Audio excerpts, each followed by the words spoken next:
Hello అండి, అందరికీ నమస్తే. Welcome to our channel. నేను మీ శృతి. సో ఈరోజు వీడియోలో నేను మీకు రేషన్ కార్డు గురించి అయితే చాలామంది టెన్షన్ పడుతున్నారు. అప్లికేషన్ చేసుకున్నా మన నేమ్ వచ్చిందా రాలేదో తెలుసుకోవాలనుకుంటున్నామని చాలామంది అనుకుంటారు కదా. లిస్ట్లో కూడా కొంతమంది వస్తున్నాయి, రావట్లేదు, గ్రామ సభల్లో పెట్టినవి.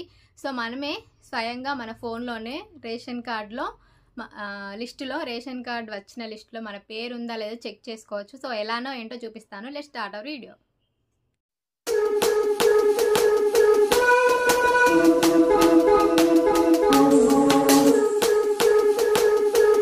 సో ముందుగా అయితే గూగుల్లోకి వెళ్ళి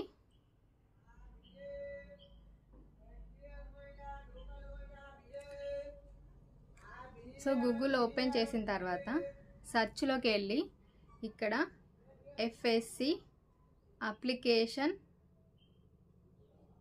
సెర్చ్ అని టైప్ చేయండి. టైప్ చేసి ఎంటర్ కొట్టండి. మనకు government of Telangana FSC application search అని ఇక్కడ కనిపిస్తుంది. దానిపైన క్లిక్ చేయండి. క్లిక్ చేసిన తర్వాత ఇక్కడ మనకు ఆహార భద్రత కార్డు తెలంగాణ ప్రభుత్వం అని ఇలా ఒక వెబ్సైట్ అయితే ఓపెన్ అవుతుంది. ఇక్కడ మనం చూసుకున్నట్టయితే ఇక్కడ డిస్టిక్ ఉంటుంది, మీ సేవా number, application number, UID number, search అని కొడితే వస్తుంది. ఇందులో ఫస్ట్ మనం మన డిస్టిక్ని సెలెక్ట్ చేసుకోవాలి. సో నేనైతే కరీంనగర్ సెలెక్ట్ చేశాను. నెక్స్ట్ ఇంకా ఇక్కడ అప్లికేషన్ నెంబర్, ఎప్పుడైతే మనం ప్రజాపాలన కానీ లేక మీ సేవలో కానీ అప్లికేషన్ చేసుకుంటాం కదా, ఆ మీ సేవ నెంబర్ అయినా కొట్టచ్చు. అప్లికేషన్ నెంబర్ ఉంటే అప్లికేషన్ నెంబర్ అయినా టైప్ చేయొచ్చు. లేదు అని అంటే యూఐడి నెంబర్ అంటే ఆధార్ కార్డ్ నెంబర్ ఎంటర్ చేయాలి.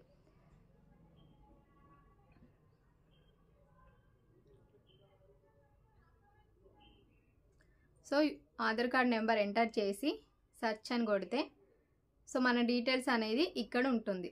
ఎలా మన అప్లికేషన్ ఈ లిస్ట్లో వచ్చిందంటే మన నేమ్ అయితే ఇక్కడ కనిపిస్తుంది. నేను అప్లై చేశాను ప్రజాపాలన 6 పథకాలు అప్లై చేసినప్పుడు.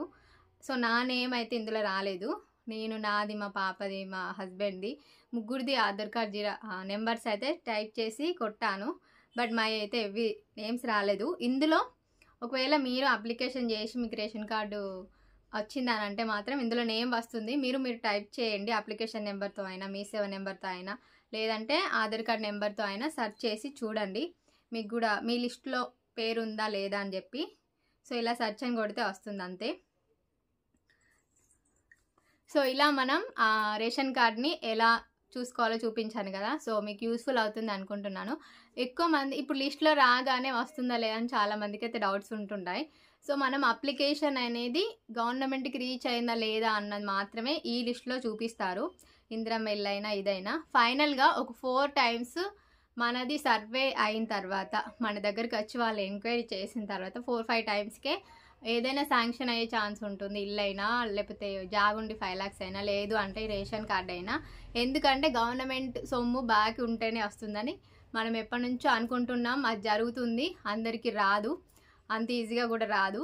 అది కూడా ఈ 10 years తర్వాత ఇప్పుడు రేషన్ కార్డ్ పెట్టిళ్ళు, అది కూడా వస్తుందో రాదు కూడా నాకు డౌట్. ఎందుకంటే చేస్తామని అలానే పెండింగ్ పెడుతున్నారు కదా. అంటే రావచ్చు, మేబీ అందరికీ రాకపోవచ్చు. కొంతమంది అయితే లిస్టులో పేర్లు వచ్చినాయిగా వస్తుంది. ఇప్పుడు మళ్ళీ అప్లికేషన్ పెట్టుకుంటున్నా. ఇప్పుడు నా నేమ్ అయితే రాలేదు. నేను మళ్ళీ గ్రామ సభలో మొన్న మళ్ళీ అప్లికేషన్ పెట్టాను కదా. సో మీరు కూడా మీ పేర్లు రాకపోతే, జాగకైనా, ఇందిరమ్మ ఇల్లు అయినా, రేషన్ కార్డులు అయినా రాకపోతే గ్రామ సభల్లో ఇప్పటికీ ఆప్షన్ ఇచ్చారు కదా మనకు అప్లికేషన్ పెట్టుకోవడానికి. సో కంపల్సరీ అప్లికేషన్ మళ్ళీ పెట్టండి, పెడుతూనే ఉండండి, ఖచ్చితంగా వస్తుంది. సో అంతే, వెంటనే రావడానికి అయితే ఇది మనకు ప్రైవేట్ది కాదు, గవర్నమెంట్ది కాబట్టి చాలాసార్లు పెట్టాలి అప్లికేషన్, అంతే. ఇంకా సో పెట్టి వెయిట్ చేయండి, ఖచ్చితంగా వచ్చే ఛాన్స్ అయితే ఉంటుంది. సో ఇది ఇవాళ వీడియో మీకు నచ్చింది అనుకుంటున్నాను. మీకు యూస్ఫుల్ అనిపిస్తే మాత్రం తప్పకుండా వీడియోని లైక్ చేసి మీ ఫ్రెండ్స్ అందరికీ షేర్ చేయండి. Thank you so much for watching. Don't forget to subscribe our channel. నేను మీ శృతి.